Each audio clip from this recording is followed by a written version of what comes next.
Hello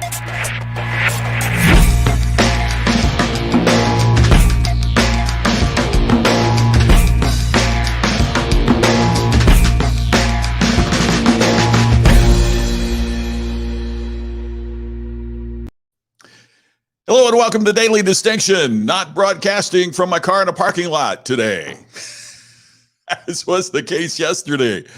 I hope you're doing great, and I'm really glad that you're here. Thanks for joining us on Daily Distinction. I'm really excited that you are taking time out of your day to be with us, and as always, the reminder that if you have something that you want, a topic or an issue that you'd like for me to address on a future edition of Daily Distinction, why, send it to me. I'd love to talk about what you want to talk about.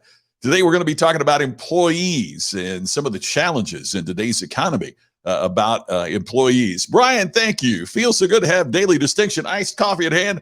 Hey, I got a hot cup of decaf right here. I didn't mean to do a Starbucks commercial, but here we go. Glad you're here. Brian, you're the best. Thanks for being a part of it. Dwayne, you're the best too.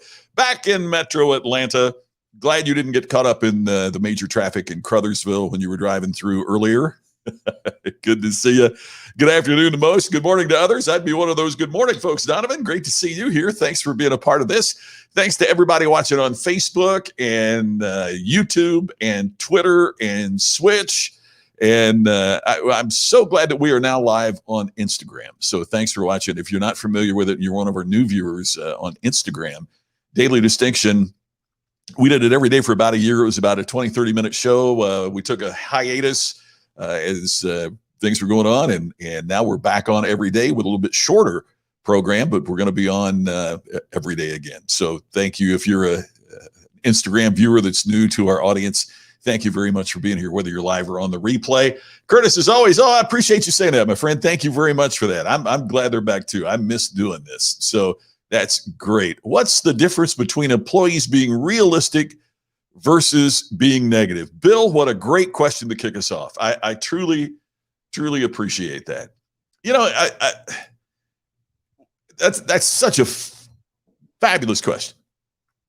And I think the answer is perspective. You know, it always gets me when someone says, oh, I'm not being pessimistic, I'm being a realist. Yet I often notice that sometimes, most times, what they're saying is to preface a negative statement. You know what I'm saying? I'm not being pessimist, but man, those clothes really suck. I mean, it's fascinating to me how no one who is positive says they're being realistic, but people who are negative are realistic. Here's what I think we have to adjust. Is it a negative attitude, or is it illuminating a negative part of our process, our company, our situation?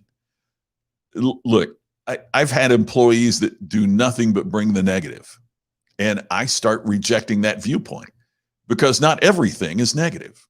Right? I mean, they need to bring a positive. I view those as negative people. There are sometimes employees who bring negative information, and it's easy to presume they're negative employees when really maybe what they're doing is pointing out something that we need to know. I wrote about this in the book Iconic. One of the things that really shocked me in the research for that book is that iconic organizations go negative. Now, I don't mean they have a negative attitude. I don't mean they have a negative approach. I don't mean they are negative people, but they aren't afraid of hearing and learning the negative. Think about what we do most times, either as entrepreneurs or as employees. You know, a customer comes to us with a negative attitude. Let's take it out of employees and think about customers for a minute. Customers come to us with something negative. Typically, what we try to do is to put a Band-Aid on it so that customer leaves happy. Now, I'm not saying that's bad. I'm not saying that's wrong. We want our customers to be happy. But for too many organizations, that's exactly the point where they stop. They don't fix the process. They don't drill down enough into the negative information to really get at the root of what's happening, right? I mean, if I just chop a weed off but leave the root in the ground, that weed's coming back. I gotta get down and pull it out by the roots. And it's hard to find organizations that are willing to dig deeply enough to pull something negative out by the roots rather than just click it off at the top. So what we have to be willing to do is to encourage our employees to be on the lookout for the negatives so they can illuminate it and be realistic about it, but not become negative in the process. Hey, Tim, always great to see you. I am never any ist. I just want to be me and let them be them. I don't like negative attitude. I do like to look at a negative point of view to keep things in perspective. Tim, I think that is absolutely brilliant because, at the end of the day, it's like the old song. I mean, it takes a little rain to appreciate the sunshine. It takes night to appreciate the light. It takes the negative. Jim Rohn talked about this extensively, that it takes the sadness to appreciate happiness. We really have to understand that it takes both sides. And man, look, for the early years in my business, I was put on a happy face and be positive and everything will be great, and act enthusiastic and you'll be enthusiastic and all those things. And I'm not dismissing that. I'm just saying that's only one side of the coin, only one of the flavors. And so it feeds into what I was talking about today. And now is a tough time for businesses to get great employees. I think if you isolated the one thing that I hear the most from businesses, and that is of just about every size imaginable, it's how it's hard to get good employees. Here in Las Vegas, one of the challenges that restaurants are having is not enough people coming to the restaurant to dine. It's about enough people working at the restaurants to serve the customers. There's a local pub here that Tammy and I go to every now and again, and one of we typically sit at the bar. They have what's called the fit and fresh menu, so we can sit at the bar and have a glass of wine, but then get low calorie food, and that's what we're trying to do. And so we sit and we talk to the bartender, and during COVID, during the height of the pandemic, they changed their hours and we're closing at 9 p.m. Well, now they're continuing to close at 9 p.m. And the place was packed the last time we were there. And we said, why haven't you guys extended your hours? And the answer was, we can't find cooks. We can't find servers. We can't find people who will work. So we're having challenges here in Vegas simply because, the restaurants can open to full capacity, but yet they're not opening to full capacity because they don't have enough people to work, to cook the meals or to act as servers.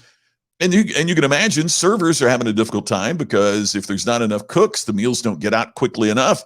And then who do we as the customer complain to? We feel like it's the server's fault, but the server can't deliver food that hasn't been cooked, and it becomes a vicious spiral, and it's tough for businesses to get great employees. Now, if you've watched Daily Distinction in our first incarnation of this, or if you're new to it, one of the things is there's enough places you can go and get politics. And I certainly have political views. I was a political candidate at one time, but this is not the place that you're coming to get politics. But I will suggest to you something that's very, very important. And I don't mean this politically, but I do mean this in terms of how we deal with people. And that is what my great friend, Dr. Michael LaBeouf, wrote in a book called The Greatest Management Principle, GMP. Greatest management principle is this: behavior rewarded is behavior repeated.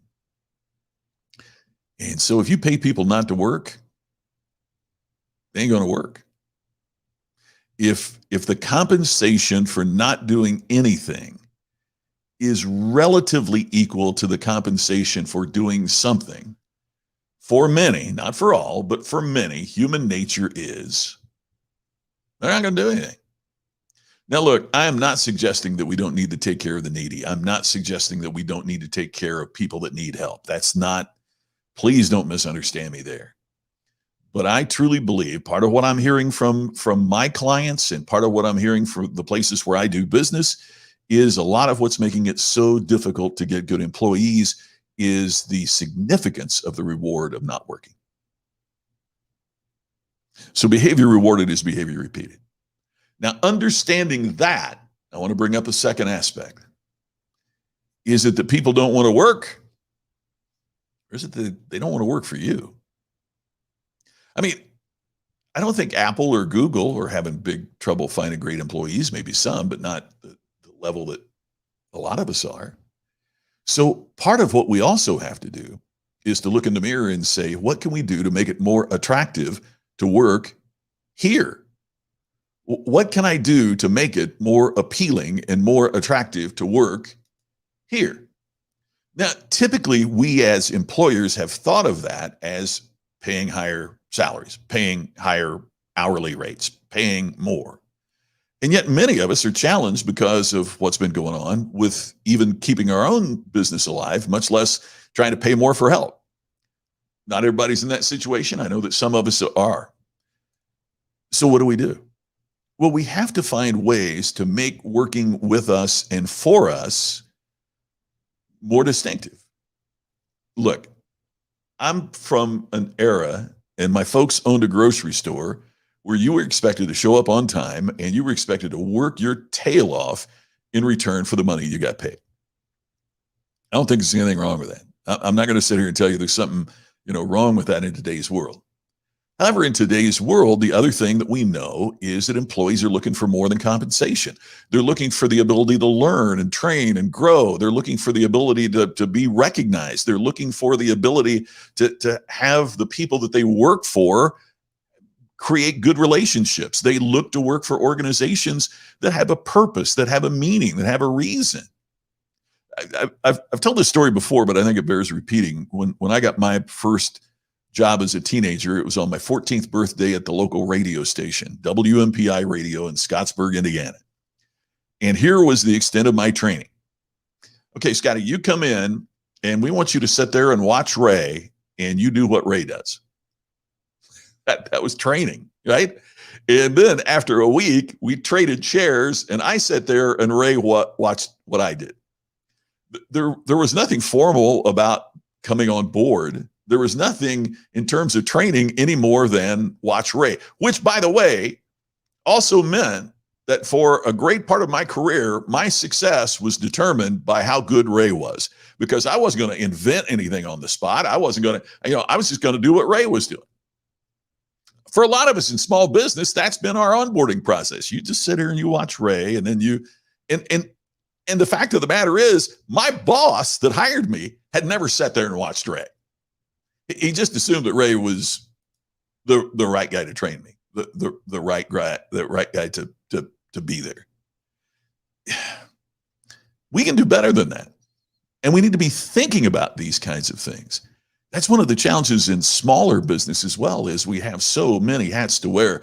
Darcy makes a great point. In Noblesville, near where I lived for many years, and Darcy lives, a restaurant manager tried to recruit her daughter to be a server. He's desperate for servers. Employees don't want to come back due to getting more money, but staying home. And Darcy, societally, as a country, that's terrifying, scary, horrible.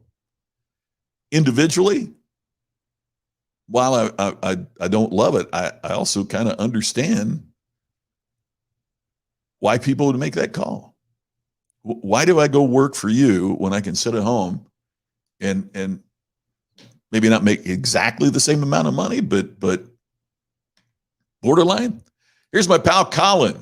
Late harvest. By the way, I was driving through Indianapolis a while back, and I stopped at Late Harvest hoping I would run into my friend Colin, but Late Harvest has zero staffing issues, while other places are having to close on certain days because they don't have enough help. There you go. In other words, people want to work with the people they like working with, or for these other things and other issues. And Brian here quotes somebody in the restaurant business as well. Stop setting your people up to fail. John Taffer. That's a great point. So one of the things I want to encourage us to think about is that things change. Situations change in every aspect. Don't ignore the changes around you. Hey, just because my training was sit there and watch Ray doesn't mean that when I hire somebody on my organization, it ought to be sit there and watch somebody and then just do what they do. In a week, we'll give you the chance to do it. They got to have a reason. They got to have a purpose. They got to have something above and beyond money. They got to want to work for you. Right? As Colin points out, people want to work for Late Harvest. There's other places they don't want to work. And they don't. Because right or wrong, they're making about the same amount of money sitting home. And it's sad but true, Curtis. I think you're exactly right. People make decisions on economics, not necessarily ethics. I mean, we can have a great work ethic, but if you get paid the same to sit on your tail as you do going and working, people are gonna wonder that. So here's my suggestion for today's daily distinction as it relates to employees. Stop worrying about, do people want to work or not? And focus your attention on, what can I do to compel, to move, to inspire people to work for me, for people to work for us. When you start thinking of it in that way, in other words, the pub over here I'm talking about, they shouldn't be saying, no, people don't want to work, there's not enough cooks. Wrong question. The question should be, how do we make it so the cooks want to work here instead of someplace else? So there you go. That's our challenge. And if you'd like to learn more about that, I got a way you can do it. Just join us at the Iconic Inner Circle. At the Iconic Inner Circle, we have programs, courses on storytelling and how do you communicate more effectively virtually, and weekly distinction lessons and assignments. Going to move you up to the Iconic level. And we're going to start having group chats and talk about your issues interactively. And your first month's absolutely free. There's no risk. You can join for a month, look at these courses, and if it's what you want, then stay a part of it. And if it's not, zero risk and you're out. We think you're going to want to stay. So join us just by going to iconicinnercircle.com. Learn more about what we're doing, and I hope we see you there in the circle. Thanks for joining me again today. Gosh, we had a ton of viewers yesterday, got a bunch today. Thank you so much for being here. I'll check in with you at the same time again tomorrow. That's 11 a.m. Pacific, 2 p.m. Eastern, our new time for Daily Distinction. Thanks so much for being here. I look forward to catching up with you tomorrow. Curtis, thank you. I appreciate that. It's my privilege. I appreciate you giving your time to be here. Thanks to everybody watching, whatever format you're watching this on, whether replay or live. Thanks so much. Look forward to talking to you again soon. See you.